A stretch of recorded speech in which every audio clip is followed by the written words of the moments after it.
আমাদের জীবন না অনেক অনিশ্চিত। হাই, আমি তমা। আমার নতুন একটা ভিডিওতে আপনাদের সবাইকে জানাই স্বাগতম। গতকালকে রাতে আমাদের বাসার সামনে যে কারেন্টের খাম্বা ছিল, সেখানে তারের মধ্যে আগুন লেগে গিয়েছিল। আর প্রায় আধা ঘন্টা পর সেটার থেকে আগুন নিভানো হয় এবং কাজ হয়। আমি একটা জিনিস ভাবি, আমাদের জীবন কত অনিশ্চিত, তাই না? ধরেন কালকে যদি আমরা টের না পেতাম, হয়তোবা আমি আজকে সুন্দর দিনটা দেখতে নাও পারতাম। আমাদের জীবনের প্রত্যেকটা মুহূর্ত না আমাদের উপভোগ করা উচিত। জীবনে কি আছে কি নাই সেগুলো নিয়ে মন খারাপ করলে কোনো লাভ নেই। আমি এর মধ্যে সকালবেলা আমার যে এক্টিভিটিস গুলো করি সেগুলো সম্পূর্ণ করলাম। আজকে যেহেতু ছুটি, আমার অফিসও বন্ধ, কাজ নাই।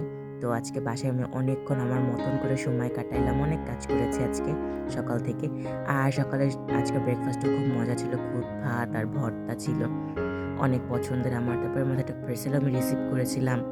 আর তারই মাঝে আমার মা দুপুরের লাঞ্চও দিল। আর এই পিগি ব্যাংকটা আমি আজকে বানিয়েছি আমার ইউটিউবের জন্য। তো তারপরে বিকালের দিকে আমরা এই তো চা দিয়ে কেক দিয়ে ভিজায় খাচ্ছিলাম। আর এর মাঝে আমার কাজিন আসছিল। ওর সাথে আমি একটু স্প্যানিশ প্র্যাকটিস করতেছিলাম। এই তো জীবন অনেক ছোট। জীবনে অনেক কিছু শেখার আছে, জানার আছে।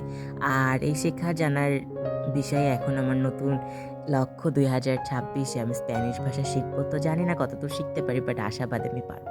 আজকে আসি।